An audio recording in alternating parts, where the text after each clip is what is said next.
코로나19로 급격하게 바뀌어버린 일상생활. 또 지금의 대한민국은 초저출산율과 자살률 1위라는 불명예와 함께 고령화 사회와 1인 가구의 증가 등 급격한 사회적 변화를 겪고 있다. 더욱이 팬데믹 상황으로 온라인 예배 환경이 가속화하면서 성도들의 신앙생활에 대한 가치관까지 바뀌게 된 한국교회. 그렇다면 급격히 바뀌는 시대적 변화 속에서 한국교회는 앞으로 어떠한 목회를 준비해야 할까? 위드 코로나를 통해서 완전히 복음의 소통의 방식이 변했습니다. 기존에는 어떻게 복음을 전할까였다면 이제는 어떻게 복음에 참여시킬까? 완전히 복음 전달의 패러다임이 바뀐 거죠. CTS 한국교회를 논하다에서는 한국교회와 목회자들의 전략적인 목회 방향을 돕기 위해 실질적 통계와 양질의 분석 자료를 제시하는 목회 데이터 연구소와 함께 변화하는 신앙생활과 사회적 변화에서부터 소그룹 사역 전략과 실버 목회 방향, 다음 세대 사역 등 다양한 주제를 총 7주에 걸쳐 2023년 목회 방향을 함께 세워보고자 한다. 그 6번째 시간으로 시니어 목회의 새로운 전략에 대한 해답을 한국교회를 논하다에서 함께 찾아본다.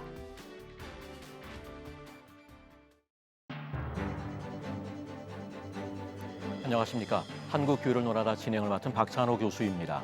2023년 목회 계획에 도움을 제시하는 한국교회를 위한 7대 과제 2023년 목회 무엇을 준비해야 하나. 오늘은 그 6번째 시간으로 시니어 목회의 새로운 전략이라는 주제를 준비했습니다.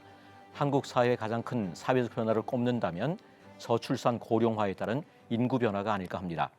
그 가운데 고령화 인구는 교회에서 훨씬 그 비율이 높고 빠르게 진행되고 있다는 점을 우리 교회가 주목해야 할 점이 아닐까 하는데요. 그렇다면 초고령 사회를 눈앞에 둔 한국 교회가 앞으로 시니어 목회에 대한 전략을 어떻게 세워가야 하는지 함께 이야기를 나눠보고자 합니다. 오늘 함께 해주실 출연자들을 소개하겠습니다. 배재대학교 기독교 사회복지학과의 손의성 교수님 나오셨습니다. 네. 반갑습니다. 대전 유성구 노인복지관 관장이신 유재룡 목사님 나오셨습니다. 예, 반갑습니다. 그리고 목회데이터 연구소와 지앤컴 리서치의 김진영 부대표님 나오셨습니다. 네, 안녕하세요. 반갑습니다. 예, 함께 자리해 주셔서 감사합니다. 시니어 목회의 새로운 전략에 대해 오늘 나눠주시는 분석 자료와 연구 자료들을 토대로 목회자 여러분들께서 2023년 목회 방향을 계획하는 데 큰 도움이 되었으면 합니다.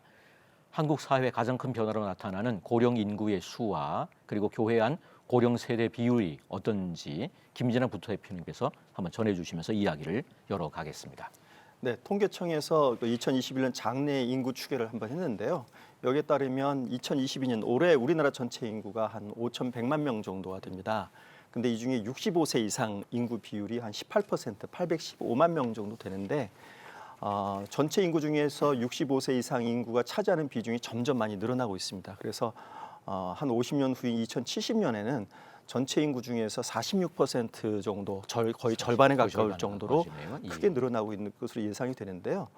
우리가 흔히 이제 전체 인구 중에 65세 이상 인구가 7%가 됐을 때 이제 고령화 사회, 14% 넘어가면 고령 사회, 그다음에 20% 나면 초고령 사회라고 얘기하는데 이미 우리 사회는 18%이기 때문에 고령 사회를 이제 넘어갔죠. 그래서 앞으로 3년 후인 2025년도에는 초고령 사회로 진입할 것으로 이렇게 예상이 되고 있는데요.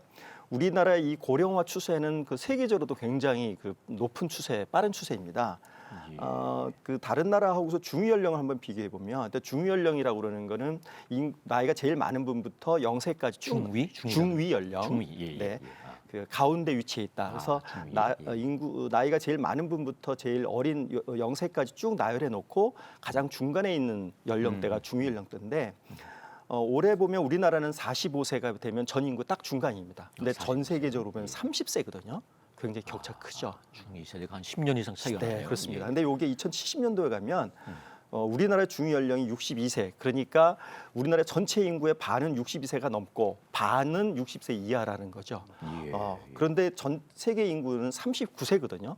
그러니까 점점 세계의 중위 연령의 격차가 벌어지고 있다는 거고 이건 그만큼 우리나라에서 고령화 현상이 굉장히 심각하다는 것을 이제 알려준 지표입니다. 근데 이제 이렇게 그 고령화 추세 가운데서 기독교인들의 고령화는 더 심각합니다. 그러니까 2014년하고 2021년도 우리나라 전체 인구 중에서 60세 이상이 차지하는 비율을 보면 2014년도 21%였다가 2021년도에 28.9%로 이제 증가를 하게 되는 거죠. 한 7%포인트 정도 증가하는데 기독교 인구는 갤럽에서 나온 자료를 보면 2014년에서 2021년도까지 증가된 거 보면 무려 13%포인트 정도 증가를 합니다. 무려 2021년 작년 3월에 보면 기독교 인구 비율이 37%거든요. 60세 이상이. 그러니까 전체 인구 중에 28.9%인데 기독교 인구에서는 30.7%이기 때문에 기독교에서의 고령화는 전체 사회 평균보다 심각하다는 거고요. 그리고 이거는 자기 신앙을 기독교로 밝힌 사람이고 실제 교회 출석하는 사람들의 중에서 60세 이상이 차지하는 비중은 우리가 체감하지만 이보다 훨씬 더 높을 것으로 이렇게 좀 전망되고 있습니다. 예, 우리나라 사회가 고령 사회가 됐고 이제 초고령 사회를 향해서 나가고 있는데 교회가 더 심각한 그런 상태군요. 그렇죠. 예. 그렇다면 앞으로 겪게 될 초고령 사회와 총인구 감소 현상들이 시작되면서 발생할 어떤 사회적 문제들은 무엇인지 궁금한데요. 손우성 교수님 한번 나눠주시면 좋겠습니다. 이 고령화 문제를 우리가 그냥 쉽게 표현해서 고령화 쇼크라고 하거든요. 그 정도로 이 사회 현상을 굉장한 충격이다라고 표현할 만큼 우리가 느끼는 것보다 훨씬 더 이 사회에 미치는 영향이 큽니다.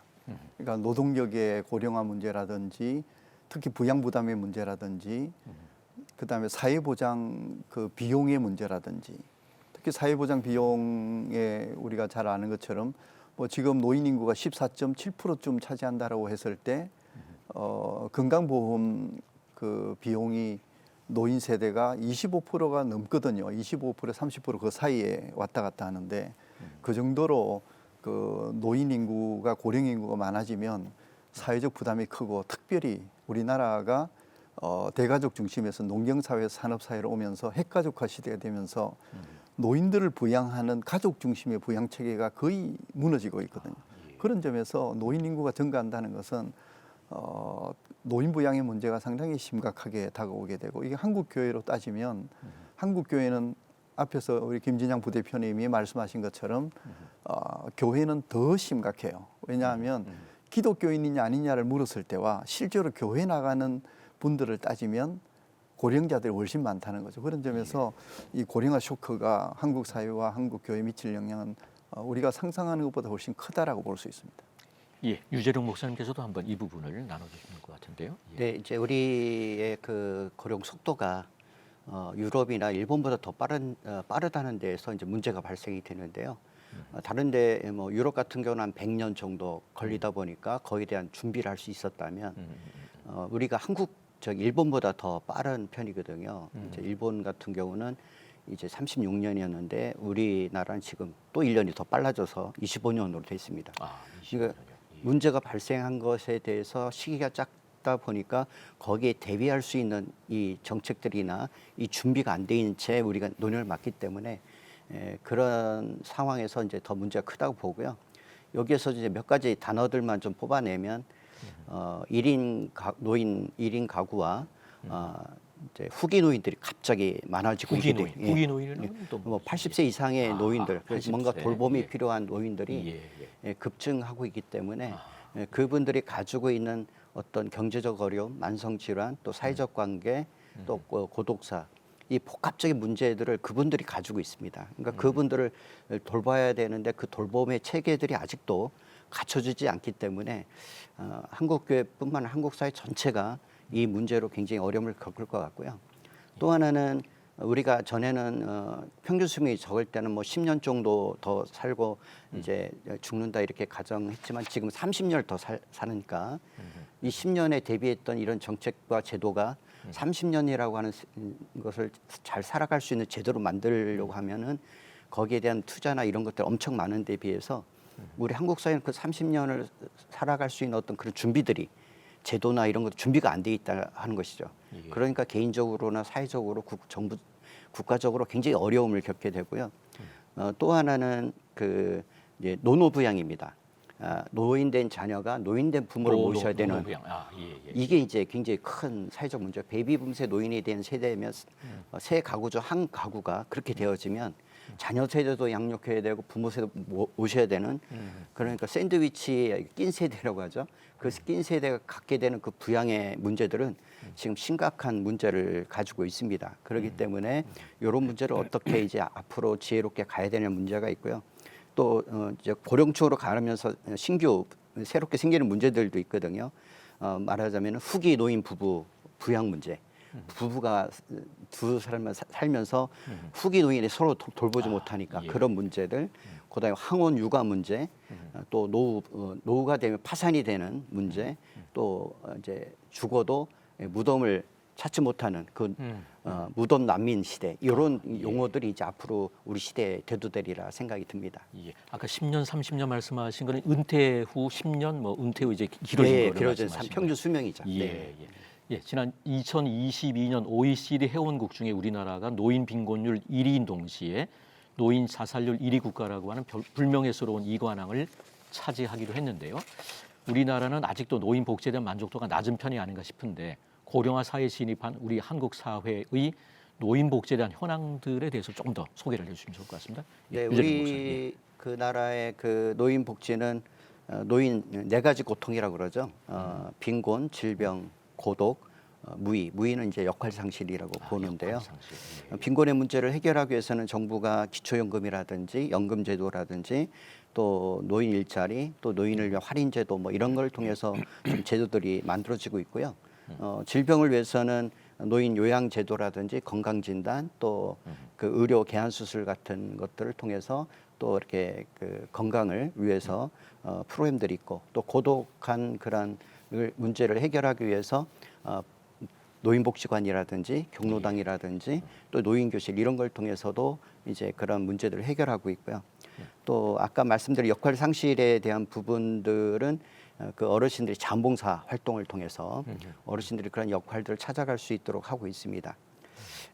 그 다음에 이제 저희들 코로나 이후에 이제 급속하게 이제 또 노인 문제가 하나가 뭐냐면 정보 소외 문제입니다.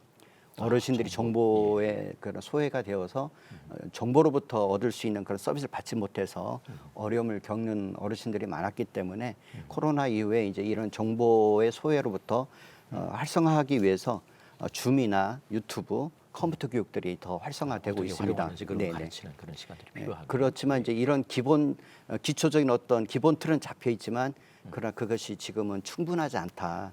이게 이제 문제가 됐고요. 이제 더 큰 문제는 기존의 어떤 이 틀보다도 아까 제가 말씀드렸던 초고령사에서 나타나는 문제, 노인 1인 가구 급증이라든지 후기 노인 급증, 또 노노 부양, 또 그 후기 노인들의 부부 간의 그 부양 문제, 이제 이런 것들 또 길어진 노후에 대한 준비 이런 것들이 아직은 미흡하기 때문에 이게 이제 앞으로 우리 사회에 커다란 충격으로 다가오지 않을까 이렇게 생각이 듭니다. 예. 내년 2023년 한국교회가 특별히 노인 목회에 더욱 주목해야 될 이유는 무엇이고 또 효과적인 노인 목회가 줄 수 있는 이 한국교회 미치는 긍정적인 효과는 무엇이라고 보시는지 한번 의견을 주시면 좋을 것 같습니다. 김진영 부대표부터 한번 네, 나눠주시죠. 우리가 노인 그럴 때 예전에 노인을 연상하게 되는 이미지가 좀 무기력하고 수동적이고 좀 꼰대스럽고 뭐 이런 좀 부정적 이미지들이 상당히 많이 있었습니다. 그런데 요즘 노인들은 그렇지 않습니다. 요즘 노인들은 상당히 적극적이고 주체적이고 활동적이고 그리고 자기 문화 활동이나 취미 활동도 많이 즐기고 그래서 문화 시장에서도 노인 세대가 차지하는 비중도 굉장히 커져서 그 세대를 겨냥한 문화 상품들 좀 많이 나오고 있거든요. 그러니까 이런 세대들 흔히 말해서 뭐 액티브 시니어 이렇게 부르는데 액티브 시니어. 네. 예. 그래서 이 액티브 시니어라고 하는 이런 새로운 노인의 유형이 등장하고 있는 거죠.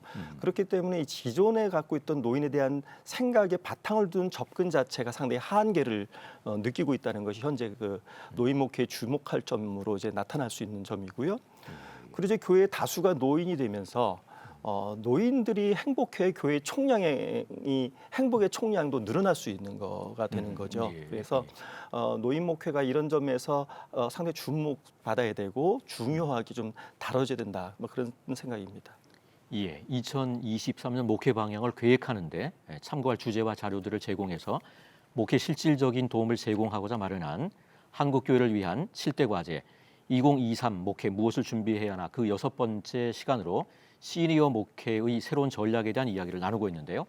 앞서 말씀해 주신 고령화 문제가 우리 사회보다 교회에서 훨씬 그 비율이 높고 빠르게 진행되고 있다는 점을 우리 교회가 주목해야 할 점이 아닐까 싶은데 이 교회에서 말하는 시니어들의 연령은 어느 때부터이고 이들의 생활 패턴이나 관심은 어떤지 또 교회 안 시니어들만의 특징에 대해서 이 손호성 교수님께 한번 나눠주시면 좋을 것 같습니다. 우리가 시니어 연령층을 생각하면 우리가 생각하는 노인 그러면 어떤 특정 세대 중심으로 과거에 수십 년 전의 패러다임으로 노인들을 생각하거든요. 근데 실제로 노인 그 수명이 길어지면서 30년 길면 40년까지의 노년기를 지내게 되기 때문에 그 사이에 많은 노인의 다양한 특성들이 있습니다. 이제 이런 부분들에 대해서 교회가 좀 더 관심을 갖고 거기에 맞는 사역들을 개발할 필요가 있는데요. 특별히 이 한국 교회는 지금 한국 사회도 마찬가지지만 제일 큰 변화는 노인 인구에 급격하게 한 집단이 진입을 하고 있는데 그게 베이비붐 세대입니다. 이 베이비붐 세대를 중심으로 소위 말하는 액티브 시니어라고 하는 활동적 노년을 주도하는 그런 세력들이 진입이 되고 있거든요. 그래서 한국 교회가 이제 1955년생부터 1963년생까지 1차 베이비붐 세대가 이제 진입을 시작했거든요. 몇 년 전부터.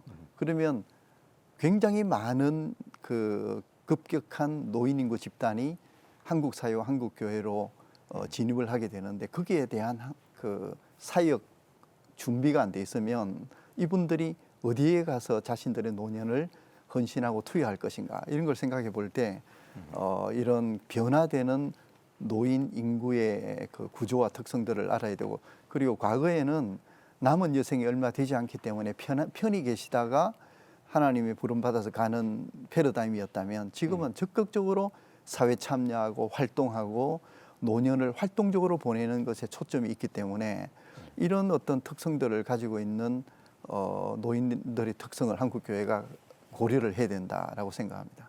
이 어떤 노인 목회에 집중했을 때 이게 미치는 이제 한국교회에 미치는 긍정적인 효과 이 부분에 대해서 한번 좀 부연해서 설명해 주시면 좋을 것 같은데요.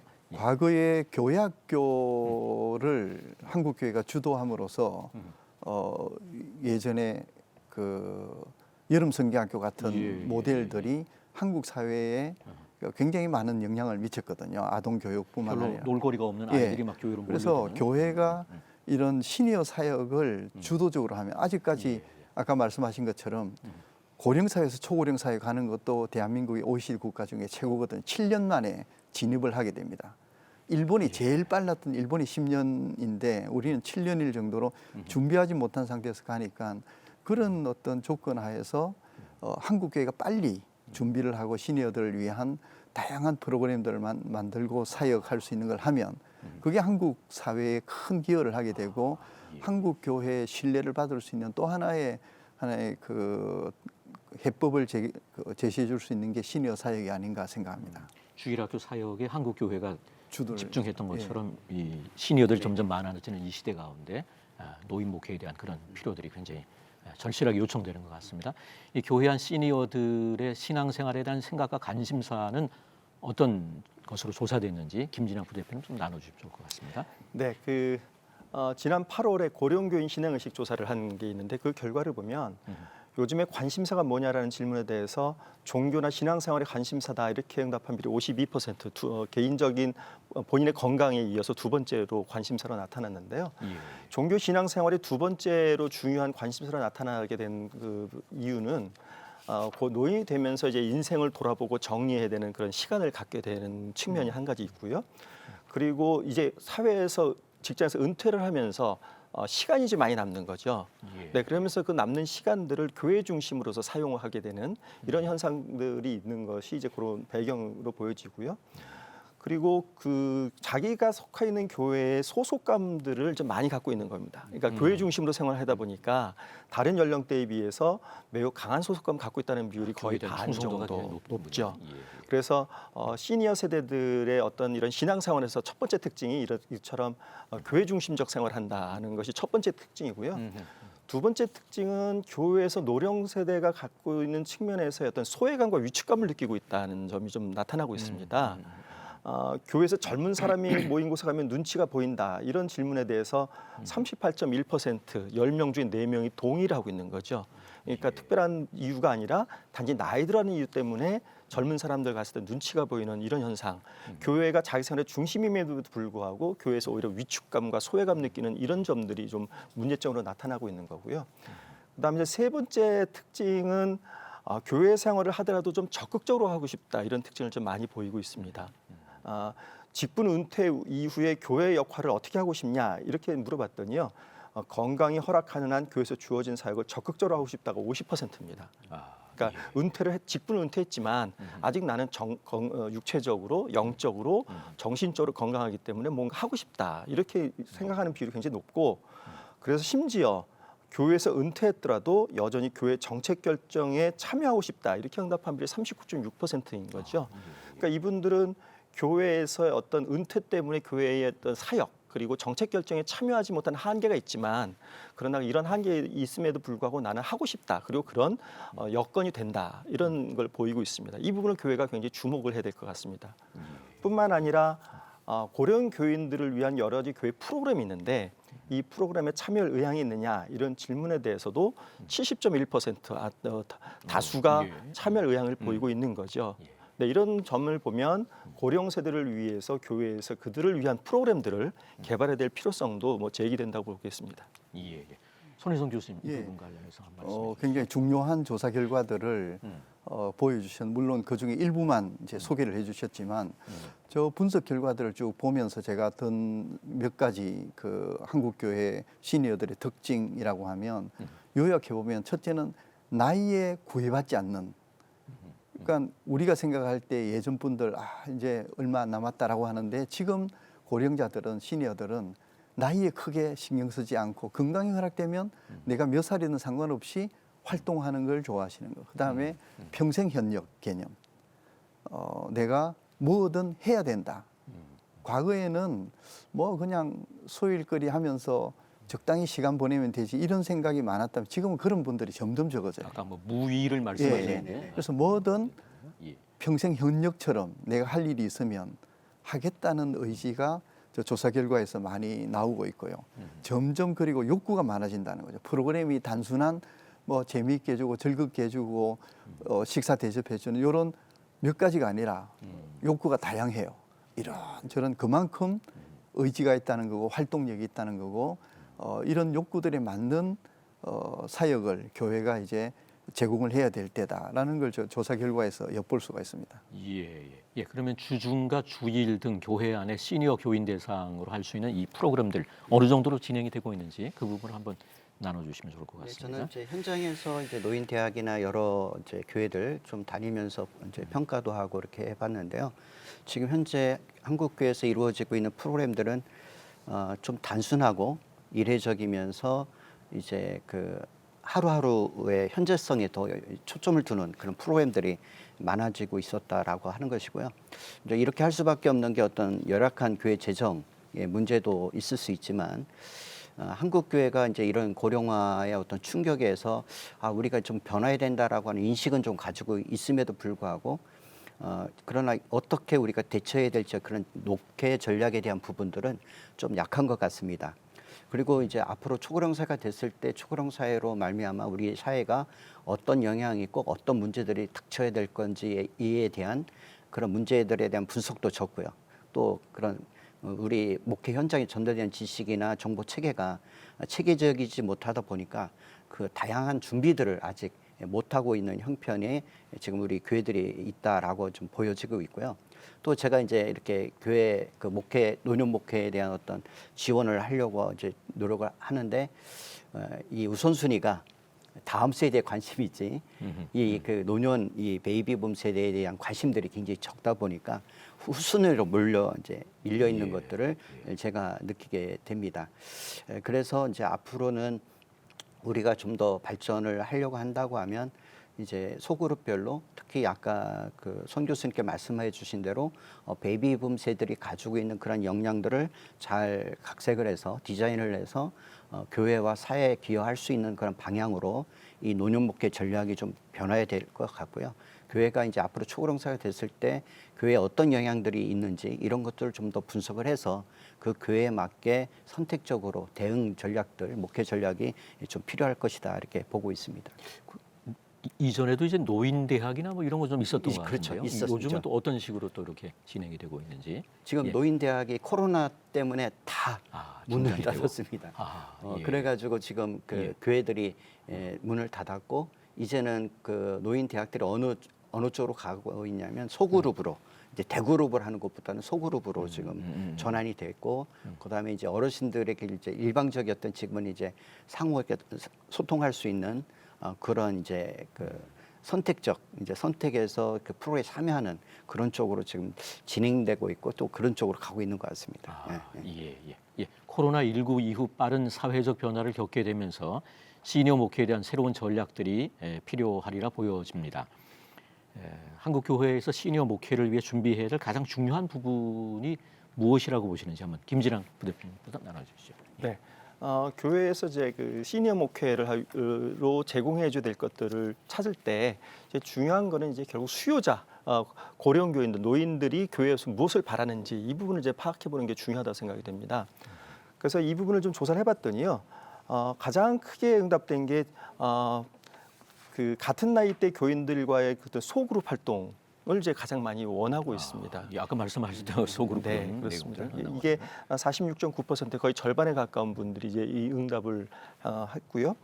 그리고 이제 두 번째로 나온 게 여가 시간 활용을 위한 프로그램 제공입니다. 그러니까 노인대학 같은 이런 프로그램들인데 이런 프로그램들이 중요한 이유는 이분들이 갖고 있는 어떤 여가 시간을 생산적으로 굉장히 유익하게 이렇게 사용하기 위한 프로그램이기 때문에 이걸 원하고 있었고요.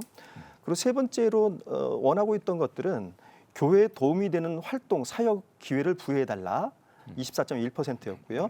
사회에 도움이 되는 활동 기회를 제공해달라가 22.6%입니다. 그러니까 교회나 사회에 내가 좀 도움이 됐으면 좋겠다. 이런 응답이 좀 보이고 있어서 이분들이 단지 돌봄받는 수동적, 피동적 존재가 아니라 자기도 적극적으로 남을 돕다고 하는 이런 능동적 존재로서 본인을 인식하고 있었습니다. 근데 이제 이런 거 외에 노인이 되면서부터는 여러 가지 그 육체적, 심리적 변화를 많이 겪잖아요. 그러다 보니까 목회자나 소그룹 리더의 관심을 또 요구하는 이런 의견도 상당히 많이 있었습니다. 그래서 구체적으로 이제 저희가 그 고령 교인을 위한 정책들을 몇 가지를 내놓고 한번 이제 의견을 물어봤습니다. 물어봤더니 주중에 고령 교인을 위한 프로그램을 해달라 이 응답이 제일 많았어요. 73.3%. 주중에 많이 해달라는 거고요.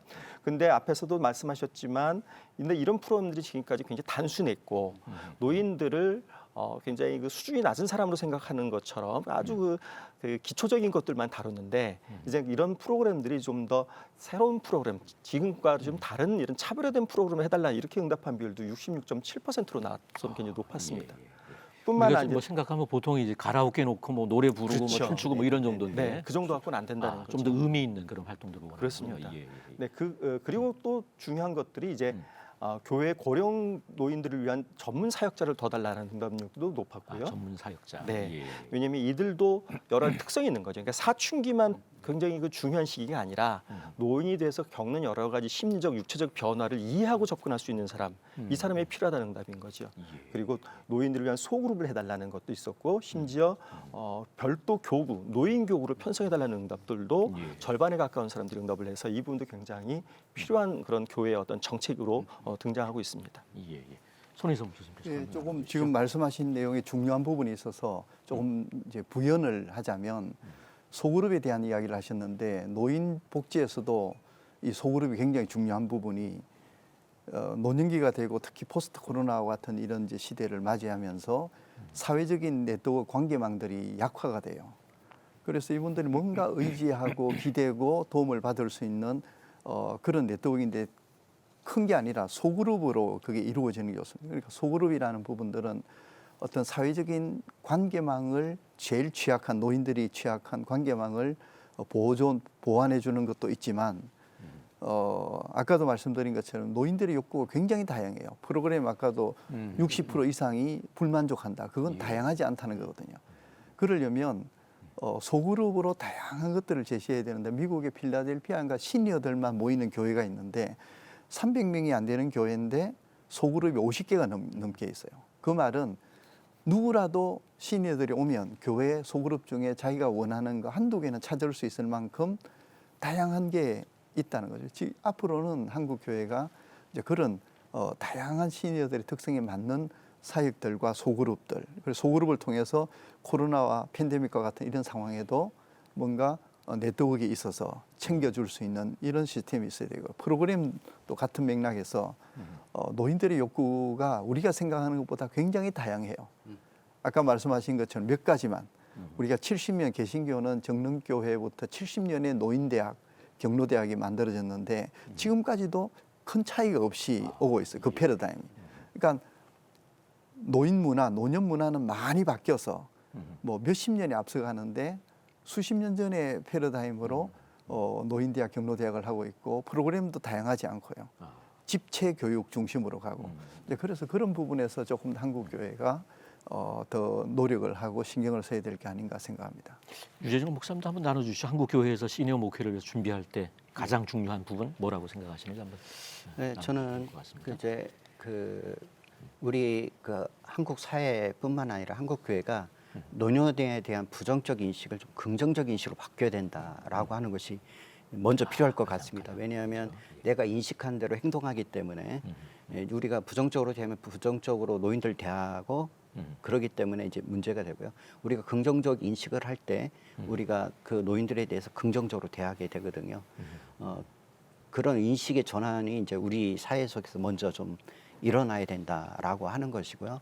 이게 어르신들도 이게 이제 우리가 뭐 70세가 되면 뭐 장로에서 은퇴하고 권사 은퇴하라고 하는데 그 은퇴 계정이 뭔가 사역을 놓는 쪽으로 봐야 되는데 사역은 놓을 수 있지만 그분들의 주어진 이 소명이 있다는 사실, 그래서 소명 끝이 없다라고 하는 그것을 좀 더 주체할 필요가 있겠다. 그러면 우리가 그 소명을 다 할 수 있도록 우리가 어떤 여건들을 한국교회가 만들어 줄 것인가 라고 하는 그 부분에 좀 더 관심을 갖는다면 자연스럽게 우리 그 교회들이 어떤 프로그램을 만들어야 될지 이런 것들이 아마 자연스럽게 논의되고 연구되지 않을까라는 생각을 갖게 됩니다. 이 부분도 중요한 부분인데 짧게 제가 좀 부연해서 보완을 설명을 하면 예. 지금 저도 굉장히 중요한 말씀을 하셔서 인식, 노인에 대한 이해 인식이 중요한데요. 그 노화 이론에서 상징적 상호작용 이론이라는 게 있습니다. 우리가 많이 알고 있는데 그게 이제 노인들이 자아가 형성되는데 사회에서 사람들이 노인들을 만나면 대하는 모습을 보고 아, 내가 이런 사람이구나 해서 자아를 형성하면 자기가 형성된 자아대로 또 행동을 해요. 그럼 그렇게 행동하는 걸 보고 아, 노인들은 의례이 저렇구나라고 사람들이 인식하고 또 그렇게 대하게 됩니다. 그러니까 수십 년 전에 노인들에 대한 이해와 인식과 한 10년, 12년 살던 시대인데 지금은 30년, 40년을 살잖아요. 그러니까 지금은 더 활동적이고 적극적이고 얼마든지 강점과 가능성을 가진 존재로 인식해서 그분들을 그렇게 대하면 노인들의 자아가 그렇게 형성돼서 그렇게 행동하거든요. 그러려면 인식의 잘못된 고리를 끊어주든지 아니면 좋은 모델들을 시니어들이 나이가 아무리 들어도 이런 삶을 살 수 있다는 걸 보여줌으로써 아, 어르신들이 저런 삶을 사는구나. 근데 양쪽이 다 있으면 좋죠. 교회에서 차별 인식을 끊고 또 좋은 모델들을 보여줘서 시니어들이 저런 삶을 살 수도 있구나라는 그런 모델들을 보여주면 참 좋겠다는 생각이 듭니다. 소위 말하는 이게 대가족이 살 때 있어 사랑채 계신 그 네네. 어르신의 그 권위 같은 게 네네. 많이 무너진 시대 속에 그렇죠. 네. 노인들에 대한 인식 전환이 굉장히 중요하다는 네네. 말씀 참 이렇게 맞습니다. 마음에 많이 네네. 와닿는 것 같습니다. 예, 성경에서는 시니어들에 대해서 어떻게 이야기를 하고 있고 교회 안과 밖으로 할 수 있는 시니어들의 역할은 무엇이라고 보시는지 유진영 목사님께서 한번 나눠주시면 네, 저는 좋겠습니다. 예. 그 세상은 이제 어르신들이 부정적으로 얘기하지만 성경은 그렇지 않다는 거예요. 반대로 긍정적으로 인식하고 그렇게 하도록 가르치고 있다는 걸 제가 보고 아, 우리가 노년 목회를 하려고 하면 성경으로 돌아가야 되겠다는 생각을 갖게 되는데요. 뭐 몇 가지 말씀을 보면 겉사람은 후패하지만 속사람은 강건해진다라는 말씀도 있고 예. 나이가 들어도 결실한다라고 하는 늙어도 말씀이 있고 결실하고, 예. 또 어르신을 공경하라고 이렇게 또 말씀도 하고 있고요. 또 우리가 부분적으로 이제 얘기하고 있는 게 노아도 아브라함도 모세도 나이가 들어서 하나님의 부르심 받았다라고 하는 것들에 대해서 우리가 이제 긍정적으로 얘기하는데요. 근데 저는 여기서 한 단계 좀 더 들어가야 된다고 생각하는 게 뭐냐면 나이가 들어서 소명을 받은 사람도 중요하지만 그 모세나 아브라함이나 그 노아도 보면은 그들이 나이 들어서 소명을 받았지만 그들에게 소명할 수 있는 시간도 주어졌다는 거죠. 이게 더 중요한 것 같아요. 그래서 특별히 이제 우리 한국사를 되돌아보면 초고령사회가 됨으로 인해서 10년 정도 이제 그 평균 수명이 죽을 때 10년 산다고 그러면 지금은 은퇴를 약 60으로 보면 90세까지 산다고 봤을 때 30년이 주어졌다라고 하는 것이거든요. 그러면 이 30년에 뭔가 하나님께 헌신할 수 있는 시간이 주어진 거거든요. 그럼 이 시간들 속에서 내가 어떤 하나님께 헌신을 할 수 있을 것인지 생각하고 그걸 준비하고 또 그 30년 동안 그 준비들을 해갈 수 있도록 교회가 노력해 준다고 하면 엄청난 그 교회도 봉사할 뿐만 아니라 지역 사회도 봉사할 수 있는 그런 기회가 주어질 것 같습니다. 그랬을 때 우리 시니어들에게 좀 해야 될 것은 지금 현재 시니어들 은퇴를 앞둔 특히 베이비붐 세대들 현재 위치가 어떤 상태인지 한번 점검을 해보고 이들이 어떤 역할을 좀 지원해주고 또 우리가 그들이 일할 수 있는 어떤 토대를 만들어주면 얼마만큼 교회와 지역사회에 봉사할 수 있는지 이런 조사와 또 지원, 교회에서도 어떤 지원을 해야 되는지 이런 것들이 좀 필요하다고 볼 수 있고요. 특히 이제 이 베이비붐 세대들은 다음 세대와 부모 세대에 낀 세대이기 때문에 여기에서 신앙적인 주어진 역할, 중간 세대로서 낀 세대로서 역할을 하나님께 어떻게 헌신하도록 만드느냐에 따라서 다음 세대와 부모 세대를 통합할 수 있고 또 그뿐만 아니라 이 세대가 변함으로 해서 다음 세대와 노년 세대, 부모 세대에 어떤 긴 정말 큰 영향을 줄 수 있는 아주 좋은 시기로 보거든요. 그래서 우리가 좀 더 베이비붐 세대들에 대한 그런 논의와 또 연구와 또 그들을 지원해 줌으로써 그 베이비붐 세대를 다시 부흥 세대로 만드는 그런 교회 역할이 좀 필요하지 않을까 생각이 듭니다. 예, 그러면 시니어 사역에서 유의할 점들도 있을 것 같은데요. 그 부분에 대해서 손우성 교수님께서 나눠주시면 그 먼저 우리가 현재 시니어 세대를 교회가 이해할 때 과거에는 자녀들한테 모든 걸 다 헌신하고 그다음에 은퇴한 이후에 노인이 되어서는 자녀들로부터 부양받는 걸 당연하게 생각했는데 이제 그런 시대가 아니거든요. 그래서 교회도 노인분들을 시니어들을 그 도움받기를 좋아하고 그냥 뭘 해주기를 좋아하는 대상으로만 보지 말고요. 자아 실현을 할 수 있도록 도와주고 사역의 기회를 제공하고 아까 그 인식의 예, 변화랑 이제 연결되는 그런 그런 부분들을 얘기네요. 유의를 해야 되고 제가 몇 가지 교회가 노인 사역, 목회 사역을 잘 하기 위해서 뭘 준비해야 될까 좀 정리를 해봤는데 간단히 타이틀만 좀 제가 말씀드리보면 교회 자체가 고령 친화적인 속성을 가져야 됩니다. 고령 친화적이라는 것은 연령에 상관없이 아무리 나이가 들어도 교회로부터 소외되거나 배제되지 않고 자신의 삶을 그 속에 투여하고 참여할 수 있는 인프라 환경을 갖추는 그런 고령 친화적인 교회가 되는 것. 그다음 또 한 가지는 조직이 있어야 됩니다. 교회 노인 사역을 위한 어떤 형태로든 조직을 갖추어야 사역이 시작되거든요. 그래서 그런 부분. 세 번째는 인력이 양성돼야 되니까 노인 인력을 양성할 수 있는 훈련 과정이 좀 만들어졌으면 좋겠다. 이건 개교회 차원에 해도 되고 좀 지역별로 해도 좋고요. 그다음 또 한 가지는 아까 프로그램에 대한 이야기가 나왔지만 다양한 프로그램들이 나와 있고 이거는 좀 교회가 협력했으면 좋은데 그 교회 분들은 그 교회에서만 제공되는 서비스만 받는 게 아니라 좋은 프로그램들을 어느 교회는 뭘 잘하더라. 그러면 지역별로 교회 연합적인 서로 프로그램 공유하는 그런 시스템이 있었으면 좋겠고요. 그 예비 노년층에 대한 게 중요합니다. 왜냐하면 앞으로 노년 문화를 새롭게 주도할 베이비붐 세대와 같은 예비 노년층에 대한 교육이나 프로그램들이 있었으면 좋겠다. 그리고 자발적인 소그룹 문화를 많이 확산하고 그다음 여가 시간이 11만 시간입니다. 평균 노인이 되었을 때. 그 11만 시간을 주 5일 8시간으로 근무를 하면 거의 뭐 50년 정도가 되거든요. 그만큼 여가 시간을 어떻게 잘 설계를 해서 노년기에 강점 자원으로 삼느냐 이걸 교회가 좀 고민을 했으면 좋을 것 같습니다. 예. 시니어 사역에 대해서 이 건강한 교회의 어떤 사례들이 있을 것 같은데 또 시니어 사역에 대해서 도움을 받을 수 있는 방법 이 부분을 한번 김진영 부대표님 소개해 주시면 좋겠습니다. 네, 그 포항제일교회 사례를 하나 좀 말씀을 포항제일교회. 예, 드리려고 그러는데요. 우리가 보통 교구를 짜면 지역별로 이제 짜게 되는데 이제 이 포항제일교회는 그걸 연령별로 교구를 이제 짰습니다. 예. 그래서 전화를 시켰는데요. 근데 이 효과가 뭐가 있냐면 지역적으로 짜다 보면 여러 연령대 같이 모이게 되지 않습니까? 그렇게 되면 연령대별로 서로 생각도 다르고 취향도 다르고 욕구도 다른데 이분들이 같이 모였을 때에 효과적으로 진행하기 어렵다는 점도 있고 그리고 또 젊은 사람들은 같이 나이 든 분들하고 모이면 이분들을 좀 수발 두고 모셔야 되는 것 때문에 와서 예. 충분히 자기들이 그 모임에 몰입하지 못하는 이제 또 이런 문제점들도 있는 거죠. 그래서 이런 점에서 포항제일교회가 연령별 교구로 이제 전환을 했습니다. 예. 그래서 이것이 어떻게 잘 정착되고 성공될지 이 부분에 대한 것도 굉장히 중요한 걸로 보여지는데 아마 이런 점에서 많은 교회들의 고민들도 또 여기에 있을 수 있을 것 같습니다.